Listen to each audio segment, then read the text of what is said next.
Muy buenas tardes, estimados alumnos de Puntaje Nacional y estimadas alumnas también, a todes. ¿Cómo están? Hay algunos que están medio impacientes, tengo que respirar un poco, pues estoy haciendo la clase de química, hablando hartas palabras por segundo, así que hay que descansar un poco, ¿ya? Siempre 10 minutitos de tiempo entre medio de ambas clases, ¿ya? Aprovecho de saludar a todos los que se integran a nuestro chat y como siempre les pido por favor que me digan si es que están escuchando o viendo todo como corresponde para poder iniciar nuestra clase número 12, el día de hoy. Ahí está, gracias señorita Pamela, la señorita Natalia también, les mando un saludo. Hoy vamos a ver reacciones anabólicas, no sé si lo dimensionaron ya, pero en las clases anteriores hemos visto en su mayoría, casi en su totalidad, catabolismo. Vimos la glicólisis, el ciclo de Krebs, la fosforilación oxidativa, que era cómo íbamos rompiendo moléculas para ir obteniendo energía en forma de ATP, ¿cierto? El anabolismo era lo contrario, ¿se acuerdan? Que era ir guardando energía en moléculas grandes, ir generando moléculas grandes para poder almacenar energía. Entonces hoy día vamos a ver el anabolismo como definición, la gluconeogénesis, la glucogénesis, que no es lo mismo, que suena súper parecido, pero no es lo mismo, y vamos a introducir la fotosíntesis, cosa que no es un detalle, ¿eh? Ya la fotosíntesis ya hoy día la vamos a ver como en el colegio cuando íbamos en la básica, que había que hacer un dibujito, había que disfrazarse de árbol. La próxima clase vamos a entrar con el atado medio molecular, donde vamos a sufrir un poquito más, pero hoy vamos a introducir, ¿ya? Esto era lo que habíamos visto hasta hoy, eso es catabolismo, ¿cierto? Glucosa, vamos rompiendo la glucosa, inclusive podríamos tener una molécula más grande que la glucosa, podríamos tener almidón, por ejemplo, que era un polímero de unidades de glucosa muy asociadas, formando una gran molécula, la rompíamos, liberábamos la glucosa, rompíamos la glucosa, la transformábamos en piruvato, seguíamos rompiendo el piruvato hasta echar a andar todo este proceso y obtener energía, ¿cierto? Eso es un ejemplo de catabolismo. Pero el anabolismo es otro conjunto de reacciones que conforman el metabolismo, que son reacciones de biosíntesis o reacciones anabólicas, las cuales van a formar moléculas más complejas o más grandes, pero siempre gastando ATP, ¿ya? Y es de hecho una forma de almacenar energía. Este monito que se ve muy poco nos muestra el catabolismo, en el fondo cómo a partir de grasas, proteínas y carbohidratos nosotros obtenemos moléculas chiquititas, algunas que terminan siendo desechadas para obtener energía, y en el anabolismo que está acá abajo, a partir de aminoácidos, monosacáridos, ácidos grasos y nucleótidos, que son moléculas relativamente chicas, vamos a obtener polisacáridos, polipéptidos o proteínas, ácidos nucleicos y lípidos, ¿ya? Entonces, es todo lo contrario. Es el mismo proceso visto, pero del otro al revés. ¿Cuántas clases quedan para electivo? Pregunta el señor Planck. Nos quedan como 8 clases. Nos queda reproducción y un par de temas más. No me acuerdo cuál más entran en este momento, pero son como 8 clases más para llegar a la mitad del año y la mitad también de las clases. ¿Ya? Ahí empieza el electivo. En el metabolismo, al mismo tiempo que se va produciendo ATP, por todos los procesos que vimos anteriormente, también se van armando moléculas grandes, porque se necesitan, porque esas moléculas grandes cumplen una función. Recuerden que las proteínas hacen mucho trabajo, por ejemplo, que el ácido nucleico tiene que guardar información, pero también porque necesitamos guardar energía, ¿ya? El catabolismo y el anabolismo siempre van a actuar de manera coordinada, para que no sobre ni tampoco falte ATP. ¿Ya? Uno podría pensar que el exceso de energía de ATP, como ya traigan más ATP, si no importa, no sobra, también puede generar ciertas complicaciones, ¿ya? Así que hay que regular el asunto. ¿Y esto se acuerdan que lo vimos? ¿Se acuerdan que cuando mostrábamos la glicólisis, de hecho la glicólisis se la miran desde el lado, desde acá arriba hasta acá abajo, glucosa rompiéndose hasta llegar a piruvato, libera energía en una serie de reacciones enzimáticas que involucran 10 enzimas que están ahí. Si vemos la mitad de este cuadro, vemos la glicólisis, ¿cierto? Ya está. Pero si miramos la otra mitad del cuadro, estamos viendo el proceso inverso, que es a partir de moléculas más chicas generar glucosa, ¿ya? Y ese proceso se llama gluconeogénesis, es decir, la generación de una nueva molécula de glucosa a partir de otros sustratos, ¿ya? ¿Para qué queremos generar glucosa? Ya lo vamos a ver en su contexto, ¿ya? Pero es súper importante y este sería un proceso anabólico y el otro de allá sería un proceso catabólico. Me pregunta el señor Planck, ¿con qué fin se vuelve a hacer glucosa? ¿Para qué? Que en el fondo lo que yo le estaba dejando medio en suspenso. Parece que para las células y para los organismos vivos es muy, pero muy importante regular la cantidad de glucosa en la sangre. Muy, pero muy importante. De hecho, las personas que pierden esa habilidad de regular la cantidad de glucosa en la sangre desarrollan una enfermedad que se llama diabetes y ya me imagino que todos han visto que tiene efectos que son bastante desagradables. Es muy importante para el organismo tener cantidades apropiadas de glucosa. No es solamente tener mucha glucosa para romperla y que no nos quede nada para tener ATP. No es el ATP el que se manda solo. No sé si me entienden. No nos sirve solamente tener alta cantidad de ATP. También tenemos que tener una cantidad justa de glucosa. Si es que no la estamos consumiendo, la glucosa se va a romper y se va a generar ATP y piruvato, pero vamos a tener que devolvernos para volver a generar glucosa porque hay que mantener ciertos niveles de glucosa. Si no, preguntan las personas diabéticas, ¿qué pasa cuando baja la glicemia? Es bastante desagradable. ¿Ya? La célula genera glucosa a partir de otras fuentes de energía. Recuerden que esto está conectado a otros procesos. Entonces sí se puede generar glucosa a partir de otras fuentes de energía. ¿Ya? Y puede ser almacenada como glucógeno, que es una molécula mucho más grande. La reacción inversa a la glicólisis, es lo que yo les decía, se llama gluconeogénesis, pero es llevada a cabo en su mayoría, en ciertos puntos, por enzimas distintas. ¿Ya? No quiero que se aprendan los nombres, pero sí que vean que, por ejemplo, en este paso, la fructosa 6-fosfato que se transforma a fructosa 1,6-bifosfato, no quiero que se metan en el atado molecular, pero acá hay una enzima que se encarga de hacer la glicólisis. Pero si nosotros queremos hacer gluconeogénesis, tenemos que ocupar otra enzima. ¿Ya? En el fondo eso es lo que le estoy diciendo, que son enzimas distintas en algunos pasos. Y en otros pasos son la misma enzima que hace la pega para los dos lados. ¿Ya? Pero eso me importa que vean. No se aprendan los nombres de esto, no se vuelvan tan locos con eso. Muchos nombres, un exceso. ¿Ya? Apréndanse ese de allá y este de aquí. Eso me importa. ¿Ya? Entonces, por ahí pregunta Andrilu, sí, me está adelantando un poco, pero quiero corregir un poquito la respuesta que viene abajo. El glucógeno, ¿dónde se almacena? En el hígado y en los músculos. El páncreas es el que se preocupa de dirigir ese proceso, pero se almacena en el hígado y en los músculos. ¿Ya? De hecho, de eso vamos a hablar. La gluconeogénesis era generar una molécula de glucosa a partir de otras cuestiones, ¿cierto? En el fondo, devolverse para generar más glucosa. Una de las finalidades de eso es mantener la glicemia donde corresponde. Pero con esa glucosa nosotros podemos guardarla en una molécula más grande, una macromolécula de reserva llamada glucógeno. ¿Ya? Entonces la generación de glucógeno se llama glucogénesis. Cuidado ahí con los nombres porque son re parecidos.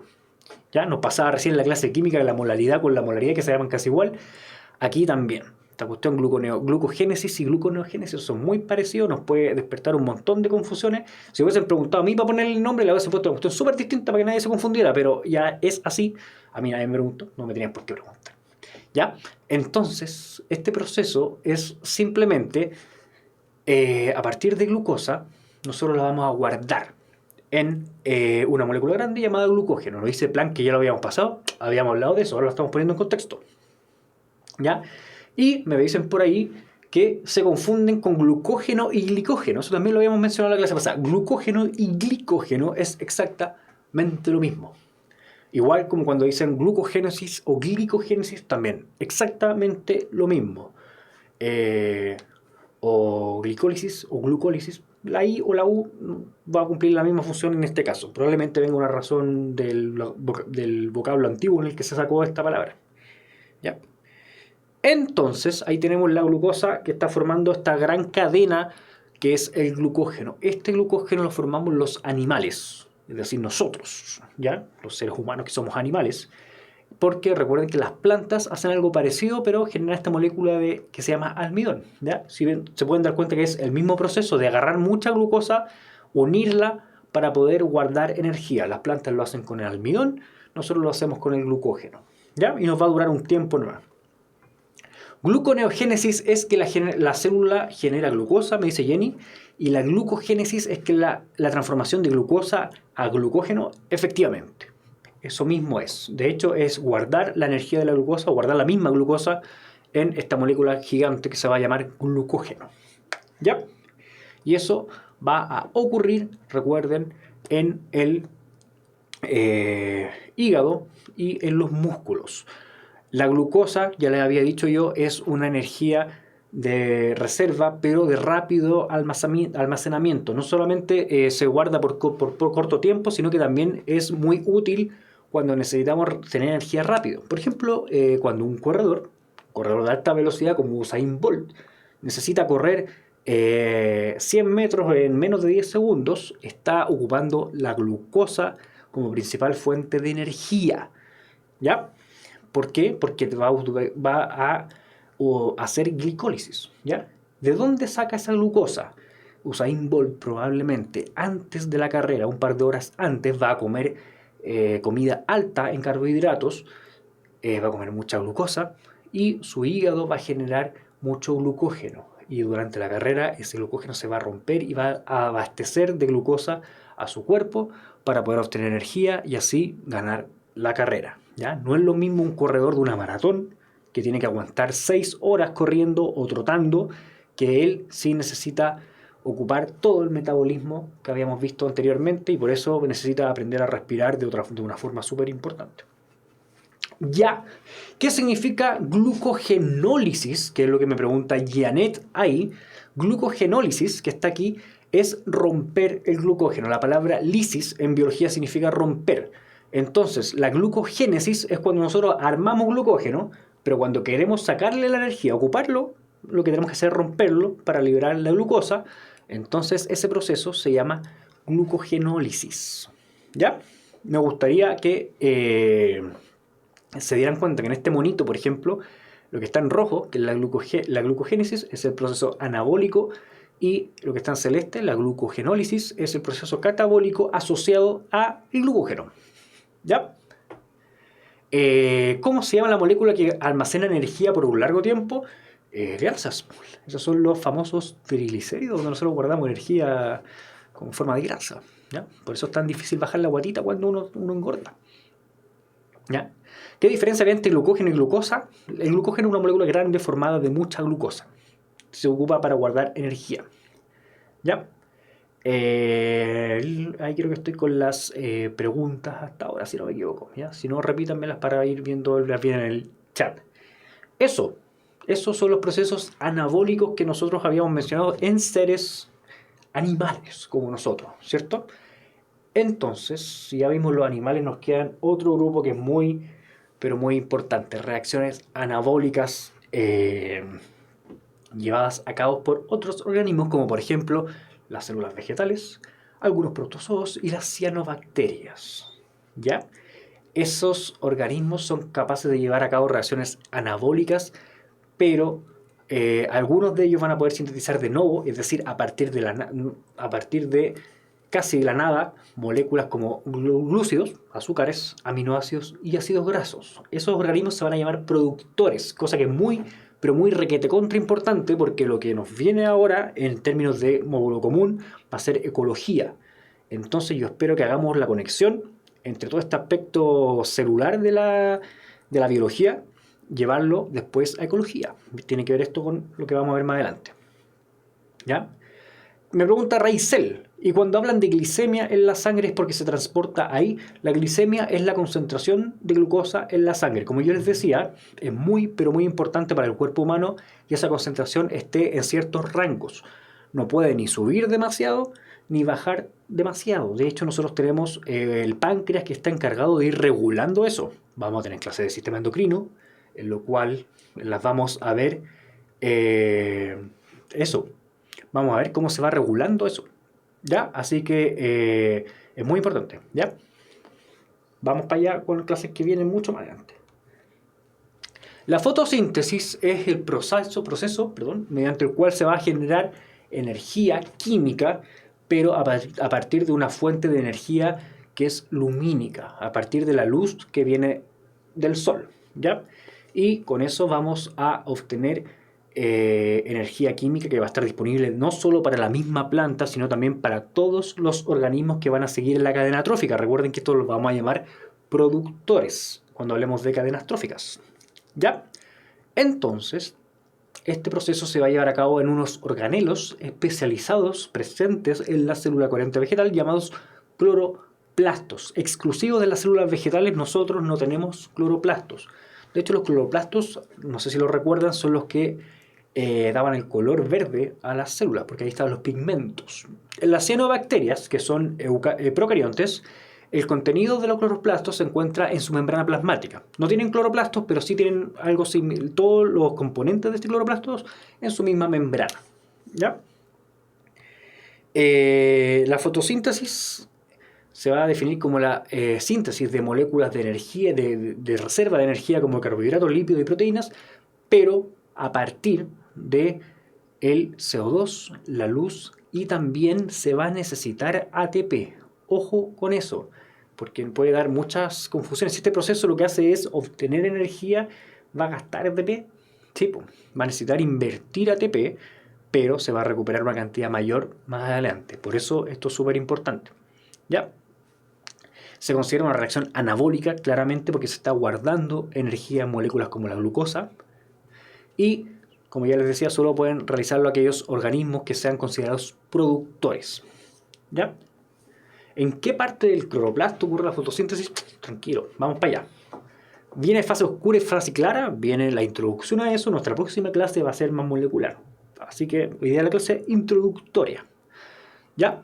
Para lograr comprender el proceso de la fotosíntesis, primero hay que ver qué es la luz. Recuerden que de donde se obtiene la energía es la luz, cosa que es muy rara, ¿ya? A los que les guste la parte poética de esta cuestión, no es algo trivial, ¿ya?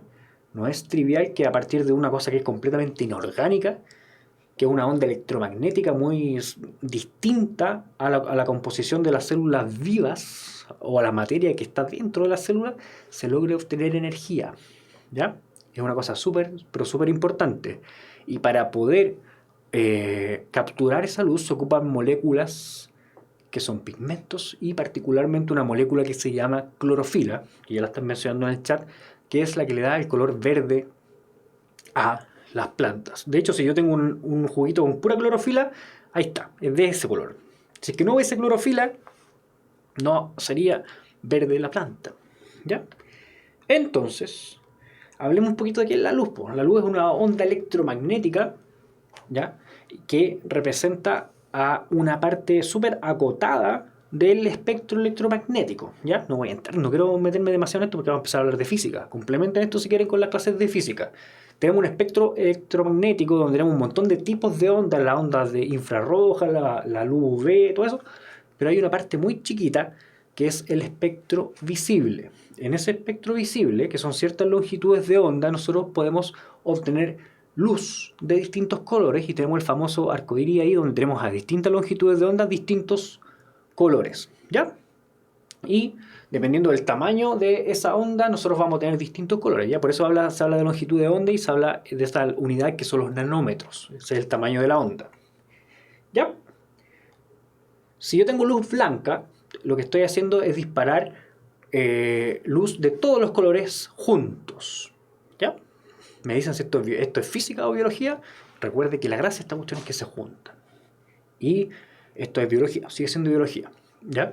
La luz blanca, si yo la meto en un prisma, voy a obtener una descomposición de esa luz blanca que está compuesta de todos los colores y puedo obtener los colores de forma individual, de lo mismo que representa ese hermoso disco que está ahí, que ya dice Millaray, el Dark Side of the Moon de Pink Floyd. Si no lo he escuchado, escúchelo hoy, ¿ya?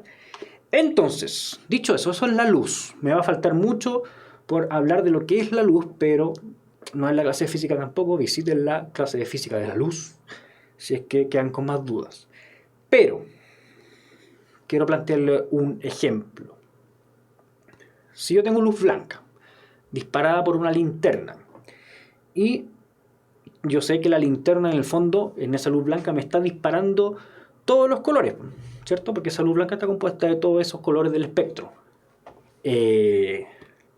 Si yo la apunto sobre una camiseta amarilla, como la de Colombia que está ahí, lo que está pasando es que esa camiseta o la tela de esa camiseta lo que está haciendo es absorber la luz de todos los colores menos del amarillo. ¿Ya? ¿Se entiende eso? Absorbe todas las longitudes de ondas, pero el amarillo no. De hecho, el amarillo lo que hace es devolverlo. Por eso nosotros vemos las cosas de colores. ¿Ya? Eso es súper importante. Si yo tengo, no sé, si yo tuviera ahora una polera verde, bueno, vamos a ver el ejemplo del verde con la clorofila. Si yo tuviera una polera azul, lo que está haciendo esa polera es retener todos los colores menos el azul. Me interesa mucho, mucho, mucho que entiendan eso. Si la polera fuera blanca, esa polera no está reteniendo ningún color y está reflejando todos los colores. Y si es negra, está absorbiendo todo menos todo. Entonces, si ahora tengo el mismo ejemplo en la linterna disparando todos los colores, ahí está el arcoíris o el espectro visible, y lo estoy proyectando sobre una hoja de una planta. Nosotros ya sabemos que ahí están los cloroplastos y dentro de esos cloroplastos está la clorofila. Lo que en el fondo nosotros estamos viendo es que esos pigmentos absorben todas las longitudes de onda, todas las que están ahí, el azul, el amarillo, el rojo, pero el verde no. Por eso se refleja el verde. ¿Ya? ¿Se entiende eso? Quiero que me sigan con eso. Entonces, la fotosíntesis se va a aprovechar de la energía que llevan los fotones, que son las partículas que componen la luz. Pero se va a aprovechar de ciertos espacios de este espectro visible y va a desechar, por decirlo de una forma, la parte donde está el verde y el rojo. Es la parte donde es menos eficiente la clorofila para poder capturar energía. ¿Ya? Como la luz fue primero que la vida, los seres vivos capaces de realizar fotosíntesis se adecuaron sus sistemas para captar la mayor cantidad de longitudes de onda. O sea, fueron eficientes en este sentido de agarrar lo más posible. Por eso se agarra la parte de arriba del espectro y la parte de abajo, lo rojo y lo azul, para agarrar lo más posible. ¿Ya? Pregunta don Andrés si la hoja absorbe todo menos el verde. ¿Por qué? Porque en el fondo eso es lo que yo le estoy explicando. Que absorbe rojo, absorbe azul y lo que no absorbe en el fondo es lo que refleja. ¿Ya? Entonces, debido a fenómenos que se van a desconocer, las longitudes menos, que todavía no se sabe por qué, las menos efectivas son las que corresponden al verde. ¿Ya? Por eso las plantas y las colonias de cianobacterias tienen un color verde. Cuando ustedes vean un cultivo de cianobacterias, créanme que es de color verde, porque esa es la longitud de onda que se refleja y la que en el fondo permite que nuestros ojos podamos captar. Y eso se debe porque a una molécula que es la famosísima clorofila. Aquí, antes de esto, Raizel me pregunta por qué es conveniente este color para la fotosíntesis. En realidad lo que es conveniente no es ese color, lo que es conveniente es agarrar todo el resto de los colores. El verde que está en medio del espectro no se captura, pero sí se captura los dos extremos, ¿ya? Y con eso se obtiene una mayor eficiencia, al parecer. ¿Ya?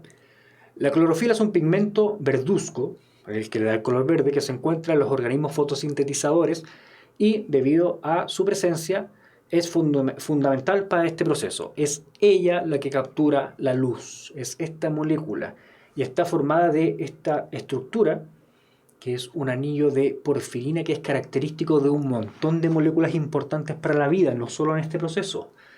Al que le interese, por ejemplo, la molécula de hemoglobina tiene una parte, un grupo hemo que es muy similar. Y si le interesa leer de eso, créanme que va a encontrar algo interesante para poder leer y entender. ¿Ya? Químicamente, como ya les decía, es un anillo de porfirina con un átomo de magnesio, un ion ahí de magnesio en el centro, el cual es capaz de desprender electrones cuando esta cuestión eleva su nivel de energía, es decir, cuando se excita producto de la luz. El pigmento es encargado de captar los fotones que captura la luz, es decir, que él es el fotosensible y va a elevar los electrones del magnesio y de ahí vamos a empezar a comunicar esta reacción hacia otras moléculas que van a permitir almacenar esa energía. Los cactus tienen otra distribución de pigmento, dice ahí don Víctor Hugo. vamos a ver que si bien la clorofila es el componente mayoritario de las plantas, no es el único, ¿ya? Hay distintas composiciones de pigmentos. Y aquí tenemos, en el fondo, el espectro de absorción de la clorofila. Como ustedes ven, allá en el rojo se absorbe mucho, en el verde se absorbe menos, y después en el azul se vuelve a absorber más, y por eso en el fondo el verde, que es el que menos está, es el que se refleja, ¿ya? Aquí están las longitudes de onda, y por supuesto ahí está la explicación de por qué el verde es el que se refleja. Por ahí ya no están hablando de los fotosistemas, no se me adelante, sí, vamos para allá, vamos para allá. Hay distintos tipos de clorofila que la vamos a definir básicamente para que ustedes lo puedan anotar por ahí. Clorofila A, que es la que está presente en casi todas las plantas en sus fotosistemas. La B, que está en plantas, en algunas algas multicelulares y en cianobacterias. Y la C y la D en algunos protistas, fotosintetizadores. ¿Ya? Básicamente clasificándola, la A es la más común en nuestras plantas que nosotros vemos. Y aquí tenemos la clorofila, que ahí está el anillo hemo del cual yo hablaba.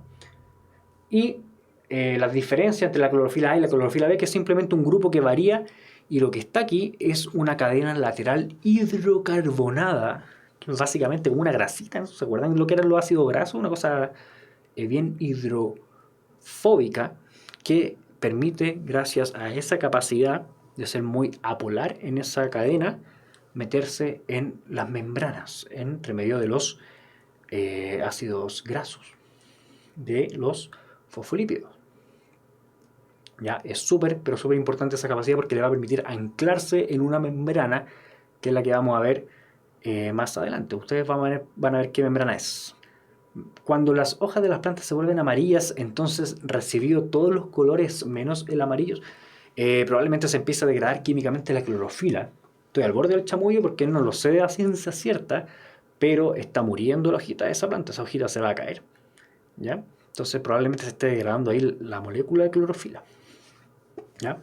Si que me encuentra muy chamullento y lo busca y encuentra que estoy chamullando y estoy equivocado, corríjame, por favor. Pero mi intuición me dice que por ahí va la cosa.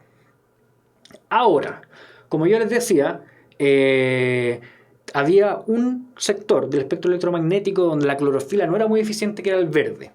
Entonces, los organismos han tenido que ingeniar para poder hacer esta cuestión lo más eficiente posible. Si la economía es muy importante dentro de la célula.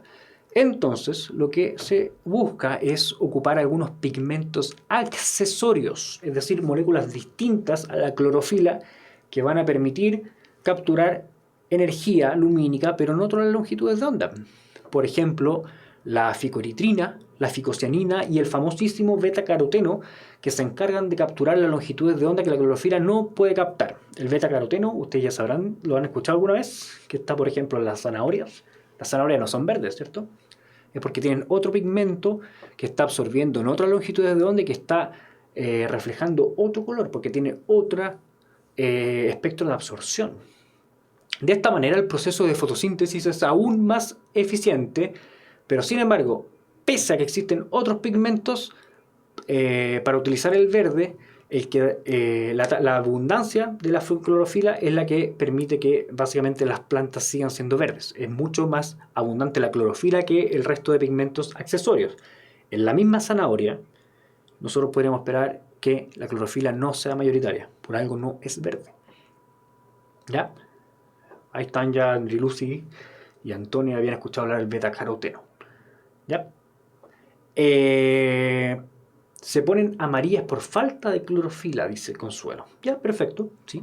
La clorofila da el color verde, pero ¿cuál es el pigmento que quedaría ahí dándole el color amarillo? Esa es mi duda.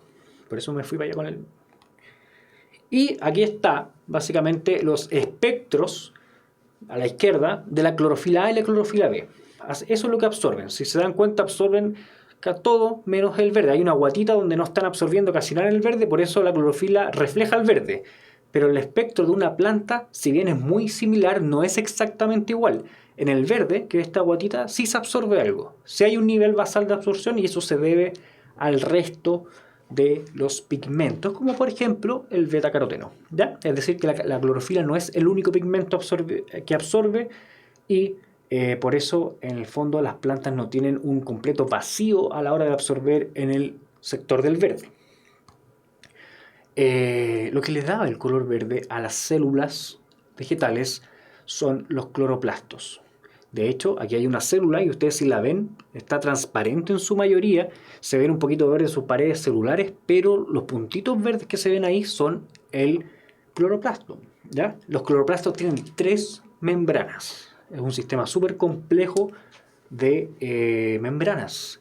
Hay una membrana externa, hay una membrana interna y hay una cuestión que se llama tilacoide, que tiene una membrana tilacoidal, que es básicamente estas cuestiones que están ahí que parecen como saquitos de monedas. Esos saquitos de monedas se llaman granas, pero son en el fondo un compartimiento adicional que tiene este cloroplasto. Y por ahí va a andar metido toda esta cuestión de la que estamos hablando.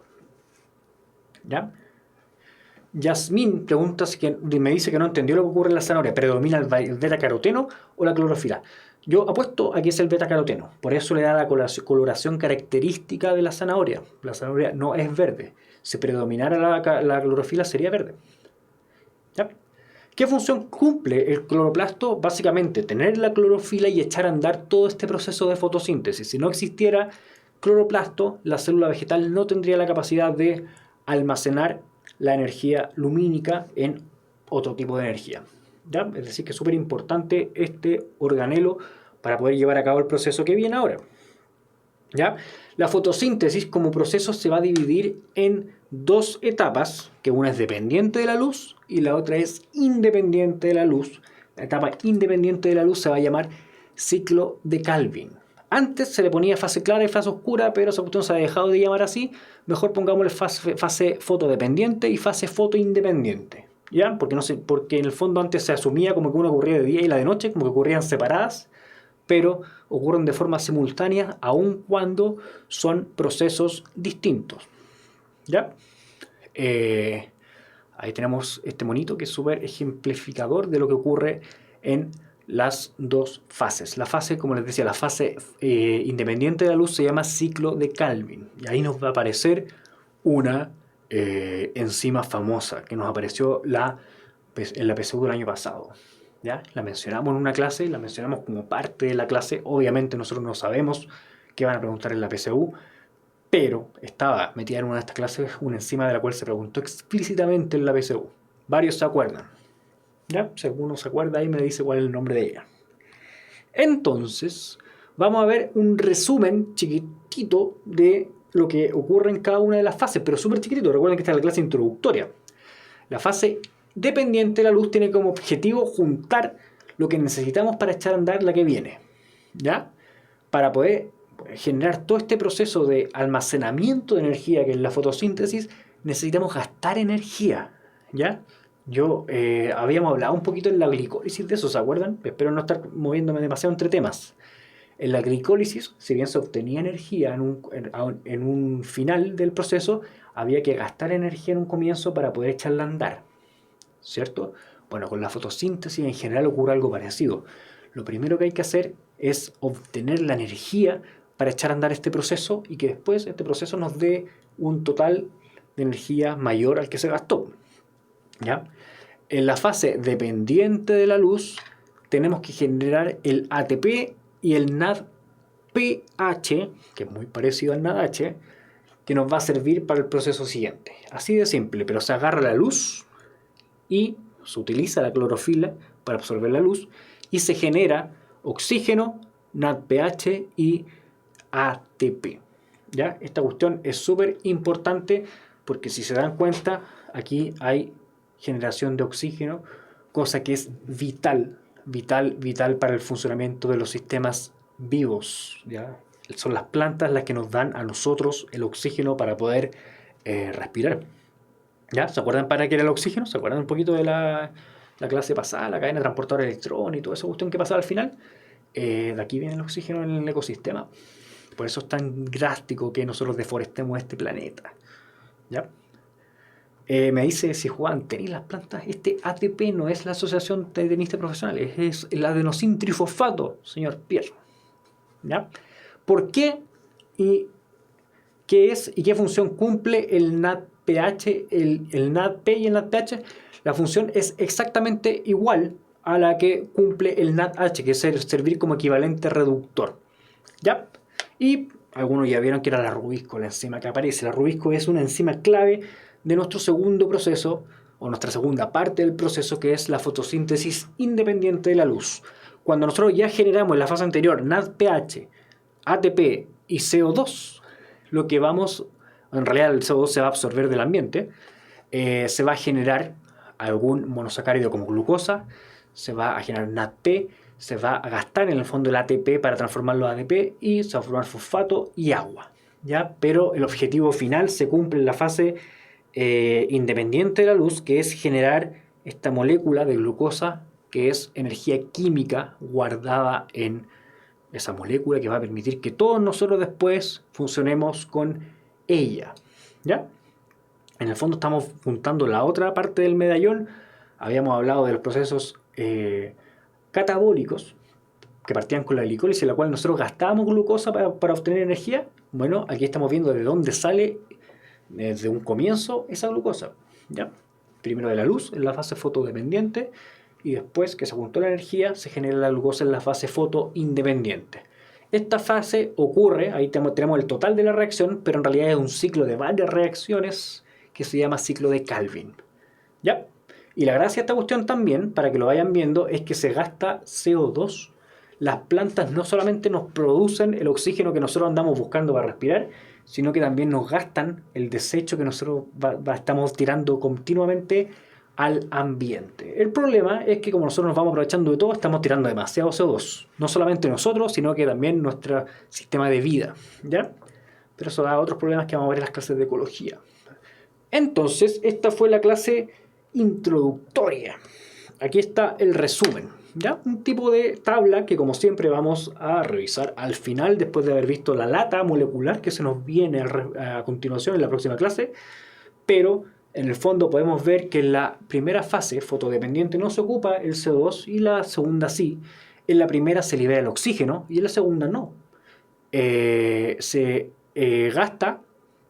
genera, un mol de NADPH por fotón y en cambio en la segunda etapa se utiliza ese mol, el PEGAL, que en el fondo es la forma de ocupar el fósforo, no se ocupa en la primera fase y en la segunda se produce, y el ATP se produce en la primera fase y en la segunda se gasta. ¿Ya? Me interesa un poquito esa lógica, que logren diferenciar entre entre las fases, porque vamos a ver esto un poquito más de forma más particular en lo que viene. ¿Ya? Eso es lo que les tenía preparado. Ahora veamos una pregunta, así de simple. El producto de la fotosíntesis es fosfogliceraldehído, me dice. Ese era el fecal. Miren, yo me tengo que reconocer que me pilló. Me había pillado el pegal. Fosfogliceraldehído es un precursor probablemente del ciclo de Kelvin.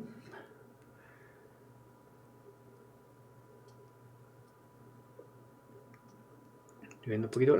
Hay inclinación por la letra I. ¿Cuál es el producto de la fotosíntesis? Esta pregunta tiene algo capcioso. Si nosotros vemos la reacción y vemos reactantes y productos, vamos a encontrar que hay más de una alternativa, ¿ya?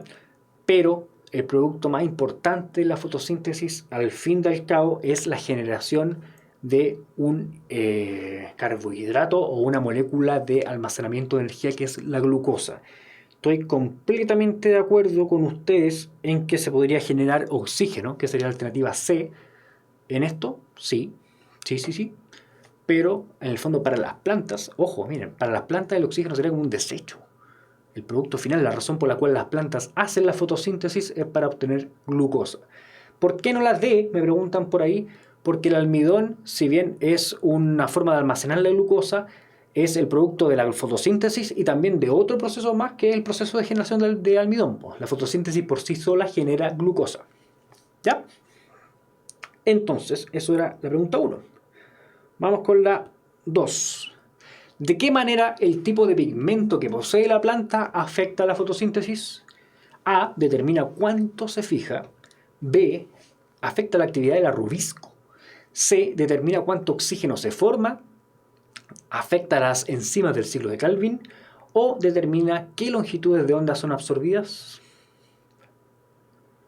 Ahí Sofía ya me anticipaba el tema que el oxígeno era un desecho. Efectivamente, era para las plantas un desecho, aun cuando para nosotros es algo completamente vital. El pigmento lo que hace es determinar qué tipo de longitudes de onda se absorben. Cada pigmento tiene un espectro distinto, tiene un distinto comportamiento en el espectro visible. Entonces, dependiendo del tipo de pigmento que hayas, vamos a ver qué longitudes de onda se absorben. Ya, alternativa E. Sobre la fotosíntesis, ¿es correcto decir que requiere la utilización de energía luminosa? Ocurre en todas las estructuras de la planta. Se producen moléculas orgánicas ricas en energía. ¿Qué me dicen acá? ¿Requiere la utilización de energía luminosa? Sí, pues, la primera etapa de la fotosíntesis, la fotodependiente, agarramos la luz y con eso formamos el ATP y el NADPH. Así que si no hay luz, no pasa nada. ¿Ya? La primera sí. ¿Ocurre en todas las estructuras de la planta? No, pues. No, pues. Si dijimos que eran los cloroplastos. ¿Ya? De hecho, si no hay cloroplasto, no hay fotosíntesis. Y de la planta también no es en todos los lados de la planta. Por ejemplo, en la raíz de la planta no hay fotosíntesis. Porque no está cercano al sol. ¿Ya? O no tiene acceso a la luz del sol. ¿Se producen moléculas orgánicas ricas en energía? Sí, pues. Por ejemplo, la famosísima glucosa. Entonces, 1 y 3, alternativa C. Ahí estamos todos correctos en el chat, me parece bien. En nuestro organismo poseemos carbohidratos en diferentes formas, como por ejemplo el glucógeno. Respecto de este podemos afirmar que es un polisacárido, está formado por beta-glucosa, constituye una fuente de energía inmediata, su componente principal es la fructosa y es un disacárido. ¿Qué me dicen acá?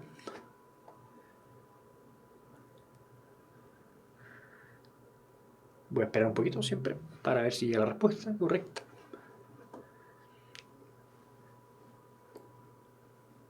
¿Es un disacárido el glucógeno? ¿Qué significa disacárido? Recuerden que el glucógeno es una molécula grandota. No tiene 2 monosacáridos, sino que está compuesta de muchos. Entonces, estos 2 no nos sirven. Su componente principal es la fructosa, que es un monosacárido de la fructosa, pero en este caso no es la glucosa. Y, de hecho, es un tipo súper particular de glucosa, que es la alfa-glucosa, que es la que nos sirve a nosotros. La beta-glucosa es la que ocupan las plantas para armar las paredes celulares de celulosa. Nada que ver con nosotros la beta-glucosa. ¿Ya? Y aquí tenemos un problema. Entre la A y la C, me dice Valentina. ¿Constituye una fuente de energía inmediata? Nosotros sabemos que la glucosa es una fuente de energía inmediata, pero la glucosa cuando se va a guardar, se guarda en glucógeno. Entonces tan inmediato no es el glucógeno, ¿cierto? Hay un proceso de guardarlo, después de tener que liberarlo, y en el fondo por algo se guarda, para poder ocuparlo en un tiempo más. Si bien ese tiempo no es tanto, no son días, son un par de horas, es en un tiempo más. No es como si fuera glucosa libre, que esa sí sería la forma inmediata. ¿Ya? Así que descartamos esta. Y además, sí o sí, el glucógeno es un polisacárido. ¿Ya? Ahí no hay ninguna confusión, no hay ninguna interpretación que darle. Es sí el polisacárido. Como dice Smith, Belido es de reserva. O sea que tan inmediato no es. Por algo estamos guardando. No queremos ocuparlo ahora mismo. Lo vamos a ocupar un ratito más. ¿Ya? Si se coloca una planta en un ambiente controlado y solo se disminuye la concentración de dióxido de carbono disponible, ¿qué proceso vinculado con la fotosíntesis se verá directamente afectado? La síntesis de clorofila, la hidrólisis del agua, la síntesis de ATP, la síntesis de NADPH o la síntesis de glucosa. ¿Qué me dicen acá? Pregunta, ¿qué es un polisacárido, don A. Torres? Es una molécula que está formada por muchos monosacáridos. La glucosa es un monosacárido. Si yo junto muchas glucosas, como en el almidón, como en el glucógeno, voy a tener una molécula que es un polisacárido. ¿Ya? ¿Qué me dicen acá? ¿En qué proceso funcionaba necesitábamos el dióxido de carbono? ¿Se acuerdan que era maravilloso que esta planta ocupara lo que nosotros desechamos? Es un ciclo. Nosotros desechamos algo que la planta lo ocupa y la planta desecha algo que nosotros ocupamos. Por eso no hay que deforestar este planeta. Ya, me puse medio ecologista, pero yo no soy tan ecologista, pero es que es una cosa casi de sentido común. El dióxido de carbono tenía mucha... Antes de eso, voy a responder la pregunta de Camila. Síntesis significa generar, armar. producir una molécula. ¿Ya? Entonces, si hablamos de síntesis de ATP, estamos hablando de la producción de ATP, de la generación de una molécula de ATP. ¿Ya? Es de helicóptero, me dice Francisco Javier. El dióxido de carbono se ocupa en la segunda fase, que es la fotoindependiente. En el ciclo de Calvin, a partir del dióxido de carbono, nosotros agarramos el dióxido de carbono y la energía que se había obtenido en la fase anterior y la juntamos en esta molécula que está llena de carbonos, que es la glucosa. Entonces, la síntesis de glucosa depende directamente de la cantidad de dióxido de carbono disponible, porque son parte del mismo proceso, de hecho, son parte de la segunda etapa, la fotoindependiente. Así que si sacamos el dióxido de carbono vamos a afectar directamente la síntesis de glucosa. Posteriormente, de forma indirecta, a lo mejor vamos a afectar el resto también, pero la de glucosa es la directa, así que esa es la alternativa correcta, la E. ¿Cierto? ¿Estamos de acuerdo? ¿Cuál era la función de la glucosa? Era simplemente guardar energía química a partir de la energía lumínica que podíamos obtener del sol. Hablo, en realidad podíamos, cuando son las plantas las que lo hacen, ¿ya? Pero en el fondo va a ser como el eje del movimiento de energía en el ecosistema. ¿Ya? Permite comunicar la energía lumínica con la energía que posteriormente vamos a ocupar nosotros mismos, todos los integrantes del ecosistema. ¿Ya? Entonces vimos esta clase de anabolismo en general. Espero que el concepto de anabolismo ya esté en sus mentes. Gluconeogénesis, glucogénesis y fotosíntesis. ¿Ya? Entonces, esto fue la clase de hoy. La fotosíntesis nos quedó a medio camino. Les debo mucha, pero mucha información. Creo yo que esta era la forma de verlo. Verlo primero de lo general y la próxima clase nos vamos a poner más específicos. Guarden un poquito de espacio en su memoria para que veamos un poquito la parte molecular de esto. ¿Ya? ¿Qué pasa con las plantas marinas? También hacen fotosíntesis. También por algo el agua es un compuesto que es transparente, que permite la luz, el movimiento de la luz. ¿Ya? Que estén muy, pero muy, muy, muy, muy bien. Nos vemos la próxima semana. Vamos a entrar un poquito en esto, así que guarden ánimo. ¿Ya? Chao, chao, muchachos y muchachas. Un abrazo para todos. Nos vemos la próxima semana. Chao, chao.